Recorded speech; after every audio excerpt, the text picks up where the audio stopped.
So I'm going to show you a couple of things that you have to do when you're preparing your file for printing.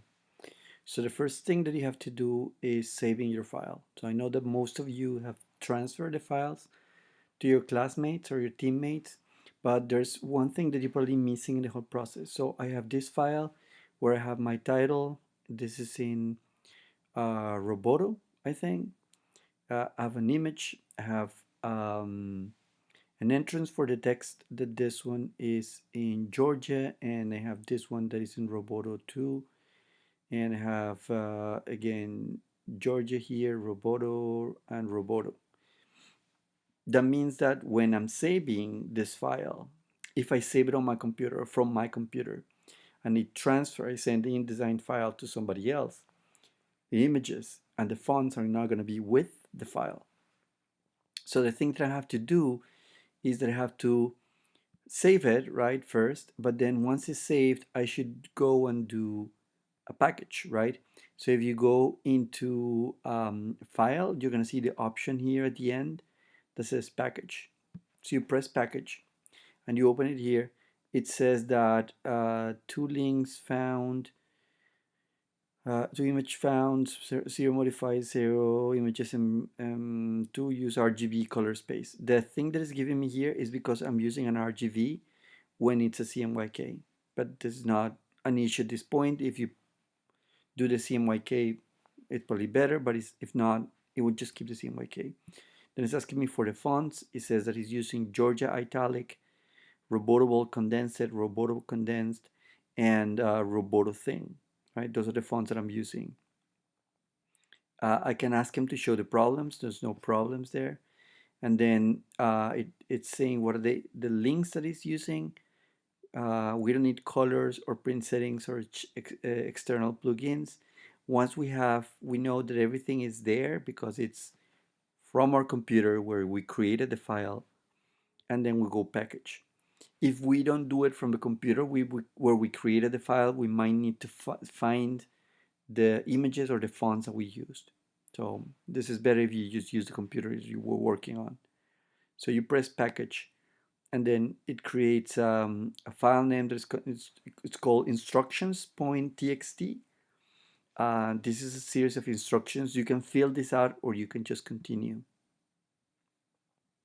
It's going to ask you to create a folder, a specific folder called 4 and 5 folder. In my case, because my file was called 4.5 InDesign, it's asking me for this.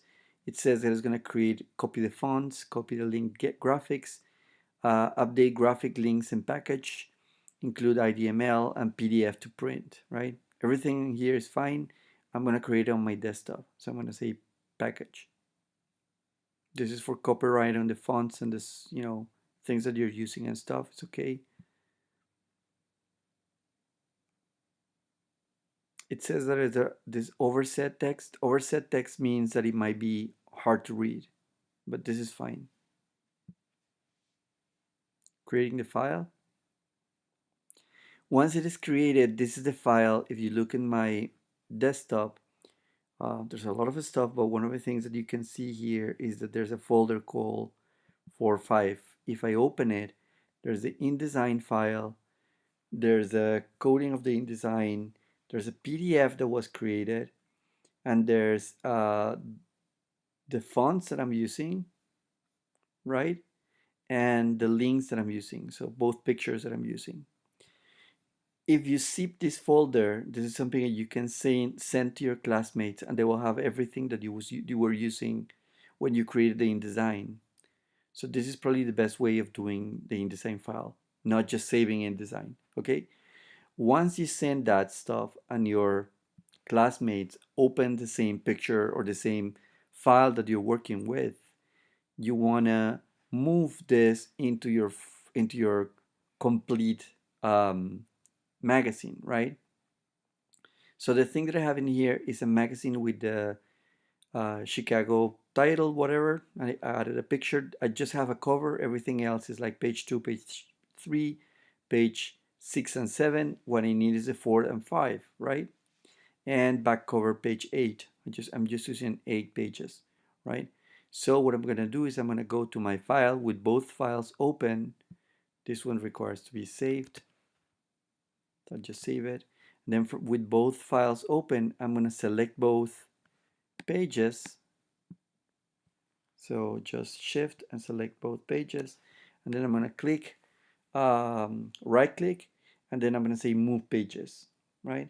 And I'm going to say that I want to move all pages after page 3. That means that they're going to go as 4 and 5. Not on current document, but in the document where I have everything, right? I say okay, and I go here, and now I have this. Now, this is something that might happen or not, depending on the version. As you see here, I have page 2, 3, and 2, 3 again, where it's actually page 4 and 5. So one thing that I can do is I can go here and rename the pages. So the reason why this is carrying the 2 and 3 rather than having the 4 or 5 is because when we created our file here, we set to this one start here, start on page number 2, right? And that is being carried to the other file. If in this one we would have say start on page number 4, then this one will feed, the numbering would feed in this one. Now in this case, one of the things that we might want to do is that click in here and say numbering and section options, and then change the starting number 2 to start on number 4, and then we could just say automatic, right? And now I'm going to say okay, and now you see it's number 1, 2, 3, 4, 5, 6, 7, and 8, right?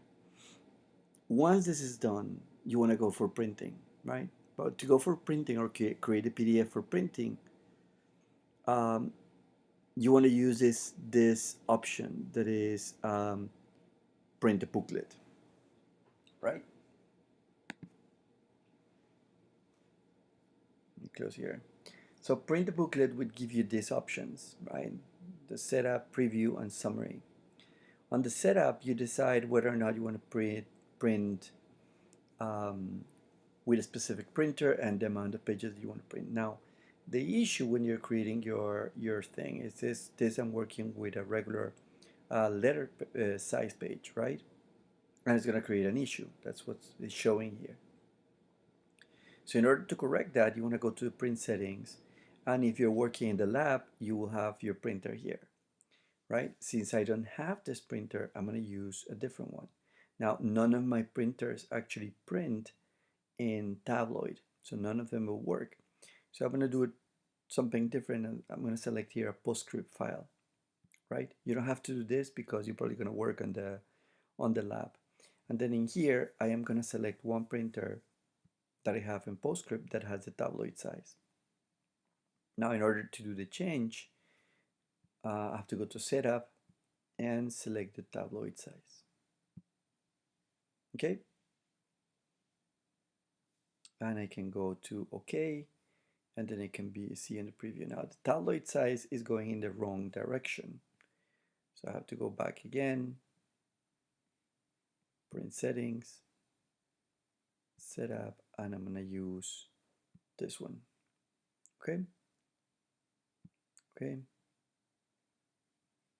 And preview. Now I can see in my preview that is in there. Now it's just sticking to one side. So again, print settings, and here in setup, I want to say that it's center. So instead of upper left, I'm going to be center both of them. So center completely.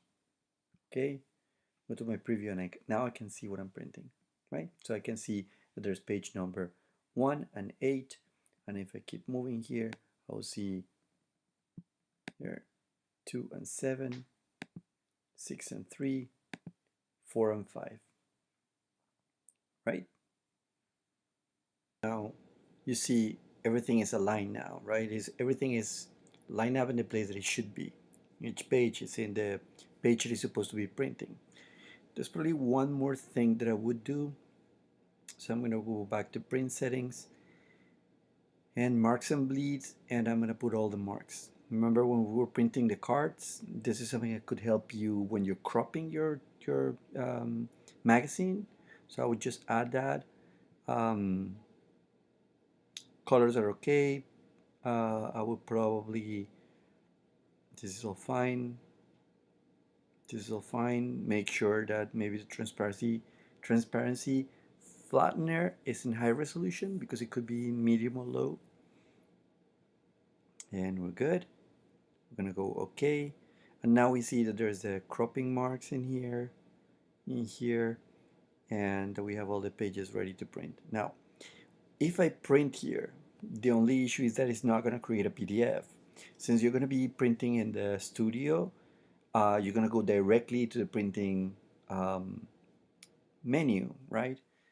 There's one more thing that you have to do in the printing menu that I'm not sure if I'm gonna be able to show you, but I'm gonna try. So from here, I'm gonna go print, and this is gonna say that it's gonna create a file. So I'm gonna name that file magazine.ps.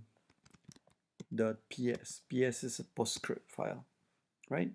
It's gonna save it in my desktop. I'm gonna go save. Again, it's telling me that there's a overset of text. As I mentioned before, that is text that is not readable. It's sometimes text that is in one of the boxes that is like you see this, that you have extra text that is not being shown. So it's saying that there's text that you're basically ignoring. So I'm gonna go okay. It's creating the pages. Now if I go outside of on my desktop, it's probably on documents, and this is my magazine.ps. Now I'm gonna open this with a software that is called Acrobat Distiller. If you don't have this software, you might not be able to create a PDF, but again, you're going to be working on the studio, so hopefully you don't need it. Right? So if I run it on Distiller, Distiller opens and then takes the file and creates a PDF. So here it's going to show up when the PDF is ready, done. So I can just close it now and go. Now you're going to see something here that is that, let's close this one, PDF documents, and where is it? Here. That the printer that he had, the only one that he had that had tabloid size, it's a black and white laser. So what I'm getting is a black and white file. But I have all the pages in here, so 27, 63, and 45, right? Everything is in there. All it's ready to print. I'm gonna open it in preview, and I'm gonna see if I can show you the process of printing. So I'm gonna go open with. I recommend going from preview because it's probably simpler than from PDF. But anyways, both of them are fine. So if I go print,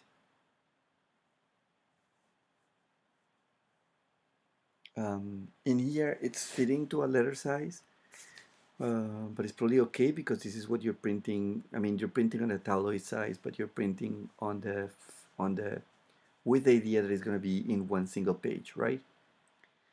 Um,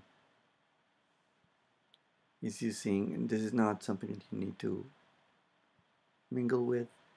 The only thing that you have to work in here is that you're going to work with, because you have layout, and this is showing you how many pages that you want to print per sheet. You're going to just print one, and in here you can select that you want to print two-sided, right? This one, it doesn't revert. This is not allowing me because this printer by itself doesn't have that option. But you should be able to do the selecting here the two-sided printed, right? And then it might happen that your that the printer where you're printing in the studio might need either the reverse page orientation that flips or the flip horizontally, right? That is something that if I'm printing, if I'm sending something to print, this option will turn upside down one of the pages But if the printer requires that for the way the printer handles the page, so I would recommend do one testing, not saying printing everything, but print from 1 to 2, or yeah, right. So you're gonna have here and the second one, right, that is gonna be in the back of the page number 1 and 8 is gonna be 2 and 7, right? So I would recommend going for this rather than printing your whole magazine, and just make sure whether or not you have to select the reverse page orientation or the flip horizontally orientate, kind of like a option, right? And do some testing in the printing lab. It's not going to be complicated. I can try checking tomorrow if I go there, but in the meantime, you probably want to start, working with your PDF files. So I'll update you if there's something that you have to be done with this. I have the feeling, if I remember correctly from last semester, that you have to select two-sided and the flip horizontally, not the reverse page, but the flip horizontally, right? But I'm not 100% sure, so I'm gonna update you on that. Okay. Besides that, remember that you have to do in the color handling. You have to select the it probably would do it automatically, but just make sure that you're selecting the tray with the tabloid size. Besides that, nothing else to worry about, and then just send to print. Okay. Okay, so I'm gonna close this, and I'm gonna send you this video so you're gonna start working on that. Okay, guys. See you soon, and I'll see you work soon. Bye bye.